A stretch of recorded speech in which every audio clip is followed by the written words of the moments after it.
her husband is right in front of her. She's still saying, where's my husband? Because she could not believe with her own two eyes that the man in front of her was going to be the man she married. Hey guys, welcome back to my channel where we talk about all things movies, TV shows, and Hollywood. So today we're back to Married at First Sight, season 20. This is episode 3. So a lot happened this episode. It was a damn mess, and yeah, so we pick off right where we left off with Sean and Nikki's wedding. Nikki is in her confessional talking about she likes to try new things. She loves trying new things. And at this point, it's giving cope.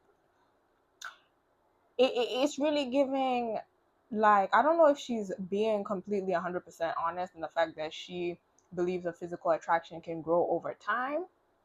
But we'll see. Maybe this will turn into something. But just based on the look of disappointment on her face, I don't really have much hope. But we'll see. So then she says in her vows that she promises to love him.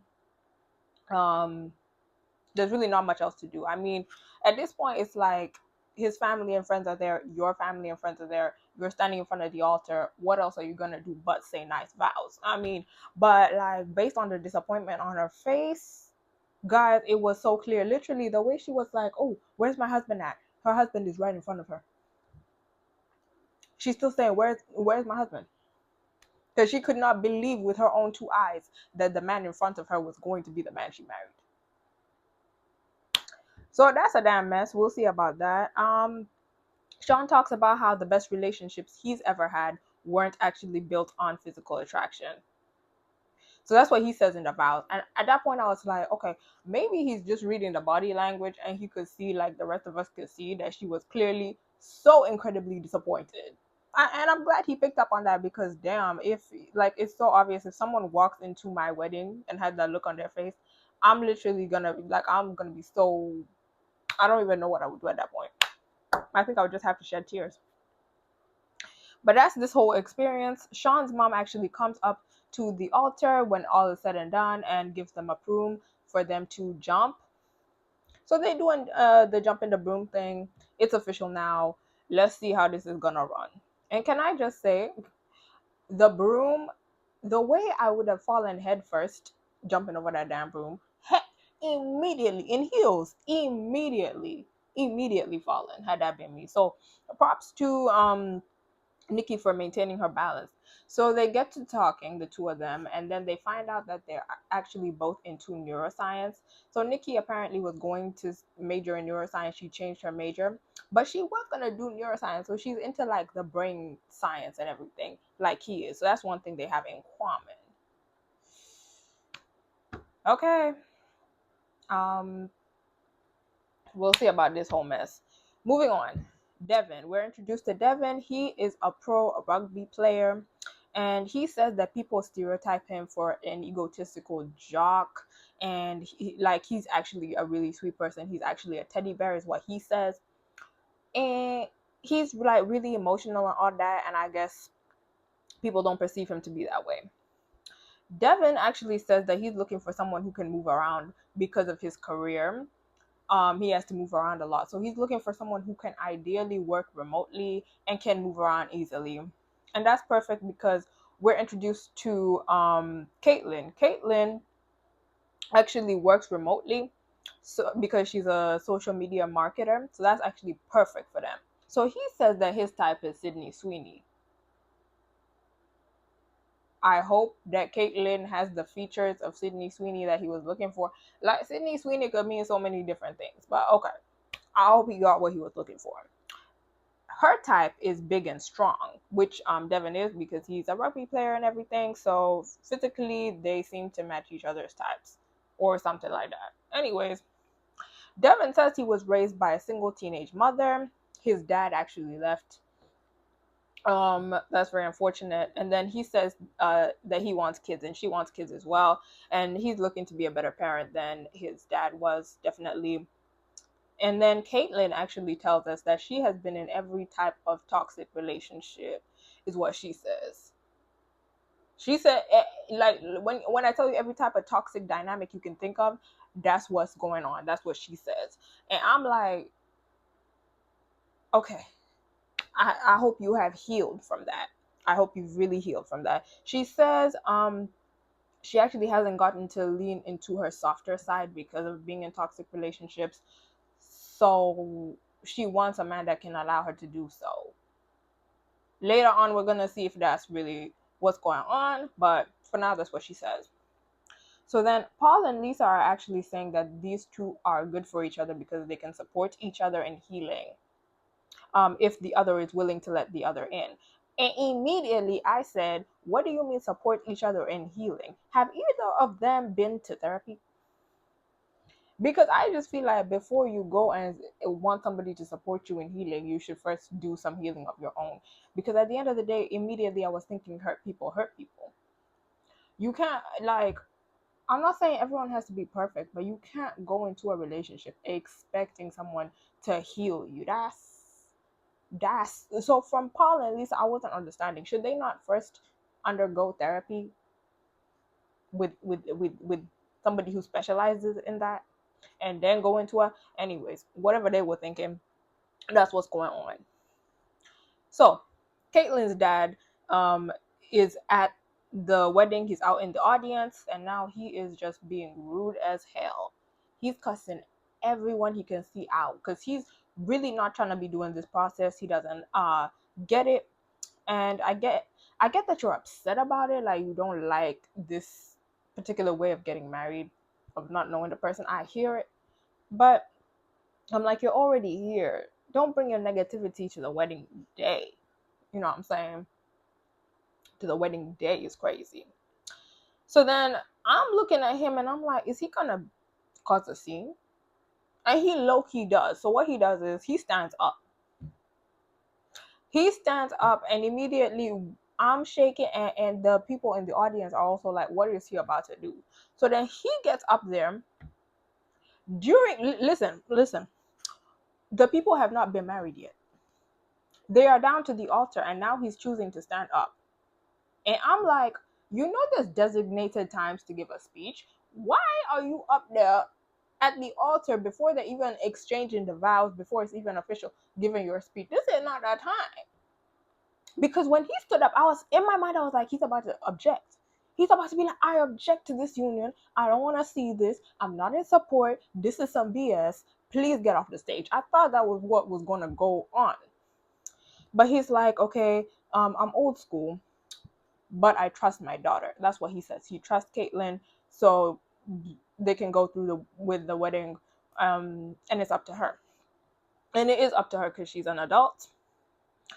And one thing I can't stand at weddings is long speeches and then unnecessary speeches. This was an unnecessary speech. It was short, but I was like, this is not the time nor the place. And the crazy thing is, I'm imagining if I'm Devin's family and I'm just sitting there, I do not know this man, and he's doing all this. Like, you did a lot. You're doing a lot. But anyways, so they get married. Despite this whole scene that has been presented, they get married. So moving on to the next couple, Cameron and Michelle, they're actually dancing, and everybody around them is laughing at them because the height difference. And I didn't notice the height difference before this, but the height difference is crazy, guys. Like, do you understand? Michelle is in heels out here. She's in heels. And that's what's taking me out. And he's like a basketball player. He's tall like a basketball player. Like, so the height difference is crazy. It's like almost two heads. But anyways, they're doing that. And then Michelle's brother gives a speech.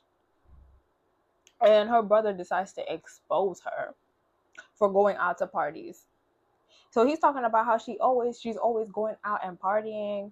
And I'm like, this is exactly why my brothers will never give a speech at my wedding. Because why siblings always gotta do you like that? Telling people things they don't need to know. Exposing you and embarrassing you in the speech for fun. I could not. So she's like, oh my god, why would you say that? Why would you say, because what? So that's what's going on. Moving on back to Sean and Nikki and whatever the hell they're doing in this thing called a marriage. Sean asks his uncle for intimacy advice. And his uncle immediately tells him, go slow. Go slow. Because Sean was like, I always like to, move a bit faster. That's been my flaw in relationships. I've always moved too fast. So he does, which I think is a good thing. He asks his uncle for advice, and the uncle tells him, let her lead. Go slow. Okay, don't cross the boundaries too soon if she's not comfortable with that. And I'm like, she's really not gonna be comfortable with that because she's not attracted to your ass. Okay. Then Nikki's friend actually asks her if she would be open to intimacy, and she says exactly what I was thinking she was gonna say. Hell no, pretty much. Not in so many words, but that's pretty much what she was saying. Immediately no. Okay.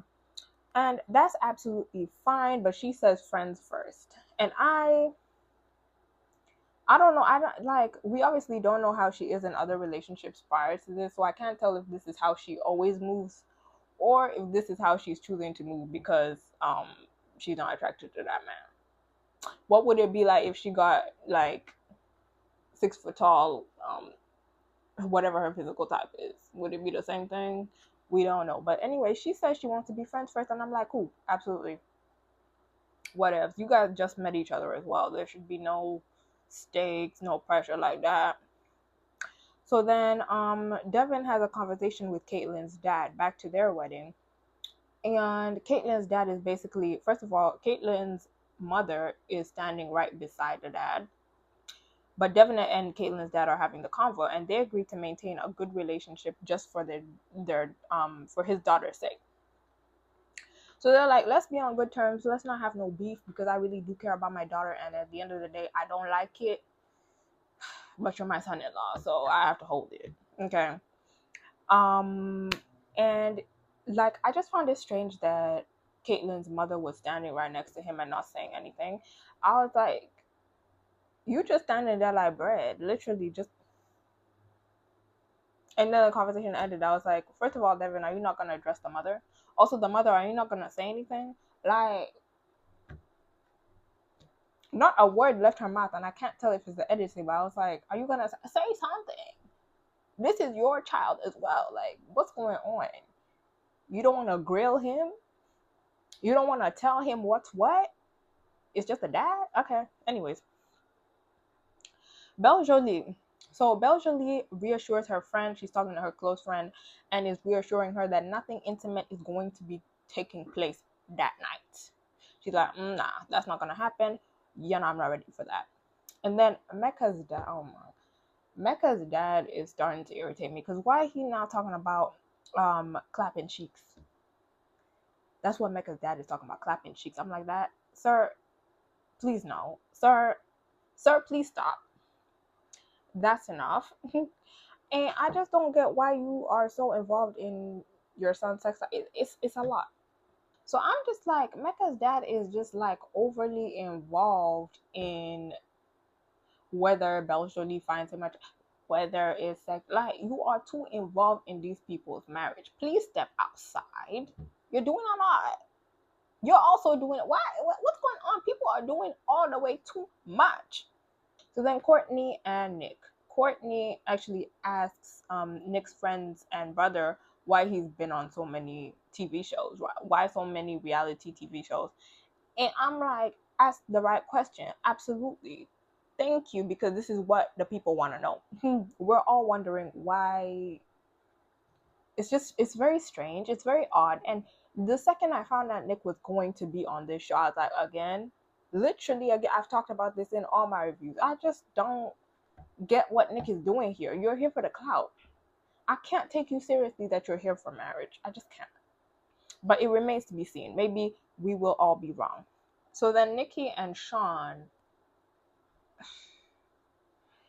they do the most awkward garter toss I've ever seen. And also, like, what is this garter toss? Like, whatever happened to throwing a bouquet? It cannot just be a bouquet no more. It has to be a garter toss. I could never do that in public. I'm just, anyway, so they do that. And Nikki is just looking a little bit disturbed by that whole situation. Sean bites it with his teeth and then bites it off. And she's just looking disturbed. And I'm like, you just not feeling this man. You are not feeling this man. Cause she didn't say she was uncomfortable with it, but like on her like I feel like she's just pushing through, just pretending like, or trying to convince herself that she wants this marriage when so clearly she doesn't. And I need her to be so for real. But anyways, Caitlyn and Devin, right? Devin has been kissing Caitlyn up and down that place. He has been kissing her nonstop, and the dad is not having it. The dad is literally like he's tired of it.